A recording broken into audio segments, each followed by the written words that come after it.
안녕하십니까. 사막의 생수입니다. 모세 이야기 다섯 번째 악질 재앙 바로가 본즉. 출애굽기 9장 1절에서 7절 말씀. 여호와는 네 번째 재앙인 파리 재앙부터 이스라엘의 고센 땅을 구별하셨습니다. 개파리가 애굽 왕 바로의 집과 신하들의 집과 모든 애굽 사람들의 집과 애굽 온 전역에 가득하여 애굽 왕과 백성들을 괴롭게 했는데, 놀랍게도 이스라엘이 거주하는 고센 땅에는 파리들이 없었던 것입니다. 이것이야말로 놀라운 표적이 아닐 수 없었습니다. 애굽 왕 바로는 이스라엘 백성을 여전히 애굽의 노예로 잡아두려고 했지만 모세는 허락하지 않았습니다. 바로에게 들어가서 파리 재앙에 이어 여호와는 모세에게 다시 말씀하셨습니다.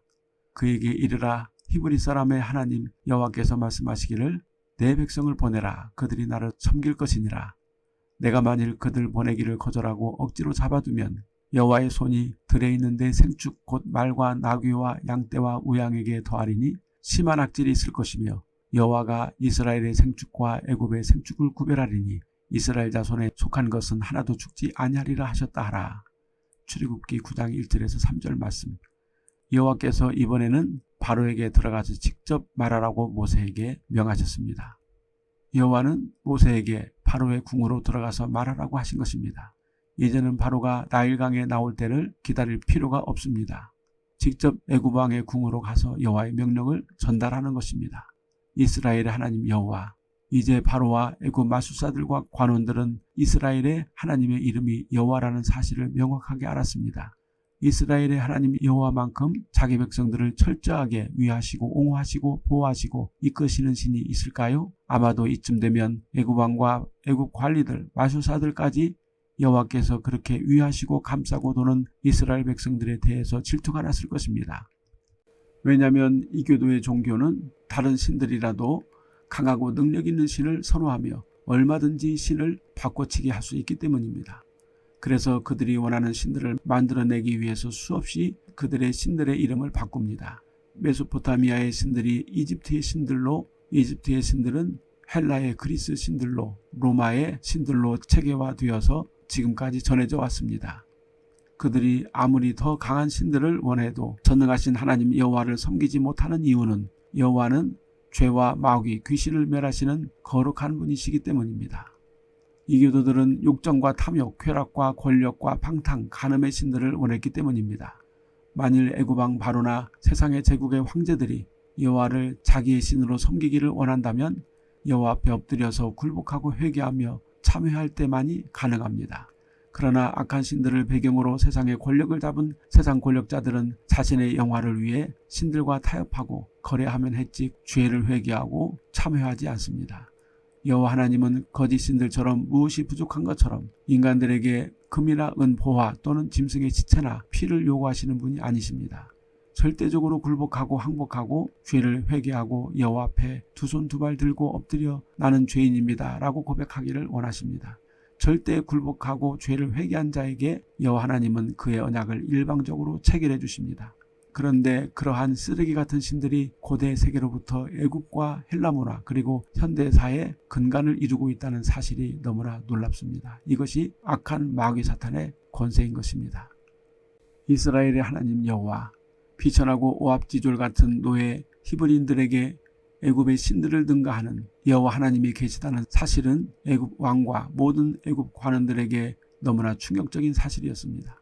엘로힘은 그 당시 애굽 사람들도 알고 있었을 것이라고 추정합니다. 왜냐하면 이미 요셉이 애굽 힉소스 왕조 때 총리까지 지낸 유명한 파라오였고 전설처럼 요셉이 섬겼던 하나님에 대해서 전승되어졌을 것이기 때문입니다. 그러나 엘로힘이 누구인지에 대해서는 아무것도 알지 못했는데 모세가 나타나서 이스라엘의 엘로힘이 여호와라고 밝힌 것입니다. 실제 이교도들도 신을 엘이라고 불렀습니다. 아마도 아브라함이 430년 전에 가나안에서 섬겼던 하나님의 이름이 전승처럼 남아있었을 것입니다. 그렇다 하더라도 이교도들은 신들을 숭배할 때 유일신이 아니라 수많은 신들을 대량으로 숭배하기 때문에 엘로힘이라는 이름은 그저 수많은 신들 중에 하나였고 특별한 의미가 없었습니다. 애굽 왕 바로는 이스라엘의 엘로힘 여호와의 이름을 듣고 이스라엘을 위해서 강하게 역사하시는 여호와 하나님에 대해서 불길한 예감으로 잠을 이루지 못했을 것입니다. 히브리인의 하나님 여호와라는 말은 그가 히브리인들의 보호자, 방어자, 후원자, 옹호자요 여호와라는 이름의 뜻은 스스로 계신 자, 전능한 자, 영원한 존재라는 의미이기 때문입니다. 이렇게 자신의 백성들을 전적으로 온전히 지켜주며 후원하고 구원하는 신이 어디 있을까요? 그 당시 애굽 왕뿐만 아니라 모든 우상 숭배자들은 그들이 숭배하는 신의 도움을 받기 위해서 엄청난 재물과 헌신과 투자를 했기 때문입니다. 그렇게 하면서도 보장을 받지 못할까 두려워서 수없는 신들을 숭배하는 신들의 전쟁을 치루었던 것입니다. 이교도들이 숭배하는 신들은 서로 시기 질투하고 싸우기 때문에 신들의 마음을 돌이키기 위해서 혼신을 쏟아야 됐던 것입니다. 그런데 이스라엘의 하나님 여호와는 이스라엘 백성들이 아무것도 하지 않아도 단지 내 백성이라는 언약 관계 하나만 가지고 그렇게 열성적으로 지켜주고 대적들을 맹렬하게 공격하고 단지 여호와께서 명하신 희생의 피만 드리면 전적으로 100% 책임지는 여호와인 것입니다. 바로는 얼마나 이스라엘의 하나님 여호와가 탐이 났고 히브리인들이 시기 질투가 나서 약이 올랐을까요? 그런데 정작 이스라엘 백성들은 그 사실을 잘 알지 못하고 있다는 게 참으로 아이러니합니다. 그렇게 좋으시고 완벽한 여호와를 하나님으로 삼은 이스라엘 백성들은 오히려 여호와에게 대하여 지켜주려면 지켜주시고 아니면 말고 하니 얼마나 모세가 답답하고 복장이 터지겠습니까? 우리가 여호와이신 예수 그리스도를 나의 하나님 나의 주로 모시고 산다는 것이 세상의 잡신들을 숭배하면서 헛고생하는 이교도들을 생각하면 얼마나 감사하고 감격해야 하는지 깨달아야 합니다. 악질재앙, 바로는 여전히 여호와의 명령을 거역했습니다. 왜냐하면 여호와의 때가 되지 않았기 때문입니다. 불순종의 다음 단계는 악질재앙입니다. 악질은 가축에 감염되는 전염병입니다.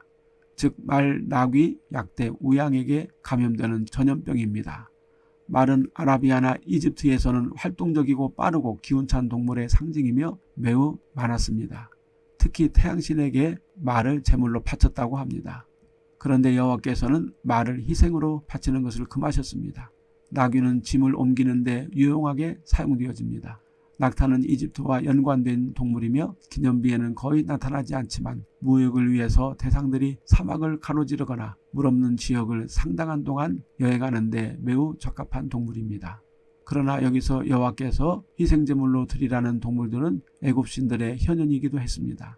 애굽의 아피스와 무네미스는 살아있는 황소로 숭배받았고 뿔이 있는 염소는 애굽의 신 아문의 살아있는 현현이었습니다.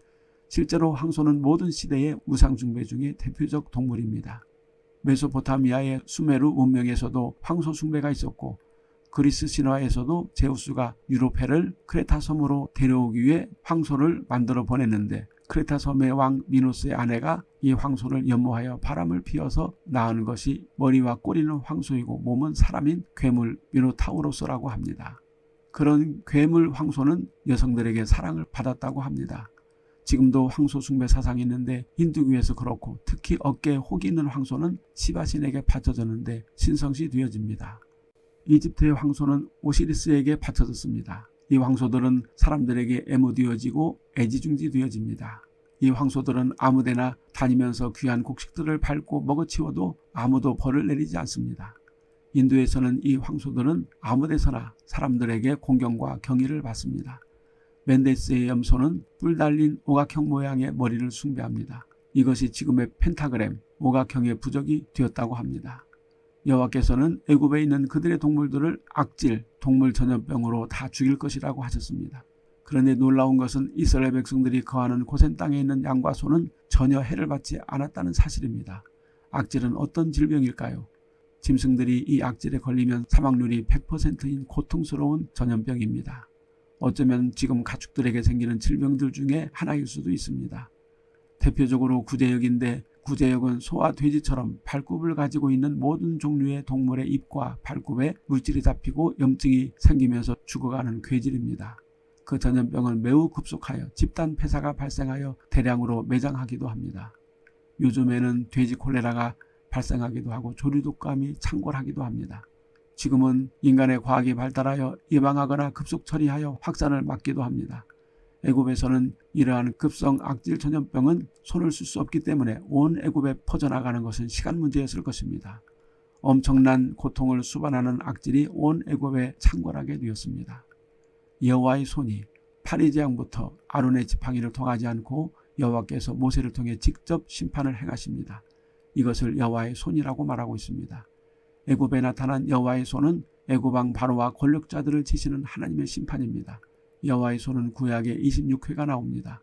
여호와의 손은 처음에는 애굽을 심판하시는 재앙으로 표현되었습니다. 여호와의 손은 종종 불순종하는 이스라엘 백성을 징계하시는데 능력으로 표시되어지기도 합니다. 여호와의 손은 자기 백성을 도우시는 능력으로 비유되기도 합니다. 블레셋을 치시는 하나님의 심판으로 나타나기도 합니다. 악인을 심판하시는 하나님의 손이기도 합니다. 천지를 창조하신 하나님의 손입니다. 도우심과 진노로 나타나시는 하나님의 손입니다. 선지자에게 임하시는 능력의 손입니다. 권력자의 마음을 조정하시는 하나님의 손입니다. 이와 같이 보면 여호와의 징계의 손은 애굽이나 이스라엘을 괴롭히는 이방 나라에게만 임하는 것이 아니라 특히 불순종하여 하나님의 은혜를 잊어버리고 이방의 우상을 숭배하는 이스라엘 백성들에게도 무수히 나타났습니다. 그러므로 여호와의 손은 편협적이고 무조건 이스라엘 백성만을 감싸는 편파적인 손이 아니라 누구든지 여호와의 말씀을 거역하고 우상을 숭배하며 여호와의 거룩함을 대적하는 자들에게 임하는 심판의 손입니다. 여호와의 손이 애굽에게는 재앙이지만 여호와의 언약을 붙잡은 이스라엘에게는 생명과 은혜였던 것입니다. 애굽 왕 바로는 파리재앙부터 여호와의 손이 애굽과 이스라엘을 구별하여 임하는 것을 보고 아마 큰 충격을 받았을 것입니다. 바로가 보내어 본즉 온 애굽에 무서운 악질재앙으로 수많은 짐승들이 죽어나가게 되었습니다. 바로는 정말 모세가 말한 것처럼 여호와의 재앙이 히브리인들이 거하는 고센 땅에는 임하지 않았는지 그의 신하들을 보내어 알아보게 했습니다. 보라, 이스라엘의 생축은 하나도 죽지 아니하였더라. 보라 라는 감탄사는 놀라움을 표현하는 감탄사로 고센 땅에 가서 사실 진위 여부를 확인하였던 바로의 사람들이 보라, 아 하는 비명을 지를 만큼 놀라운 일이 생겼던 것입니다. 여호와의 말씀대로 고센 땅에는 하나도 가축들이 죽지 않았다는 사실을 확인한 바로와 그의 신하들은 놀라움뿐만 아니라 절망으로 터져나오는 비명을 지르게 된 것입니다. 여호와의 말씀이 정확하게 성취되어졌다는 사실에 대해 왜 바로는 기뻐하지 않았을까요? 그는 악인이었기 때문입니다.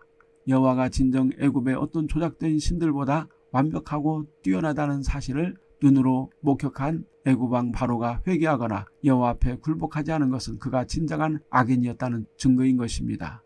바로가 더욱 놀란 것은 무엇이었을까요? 바로는 더욱 강팍해지고 완고해졌는데 바로의 마음속에 여호와의 능력을 확인하고는 분노와 경로가 치밀어 올랐던 것입니다. 이것은 마귀의 원통함이며 격분이었습니다.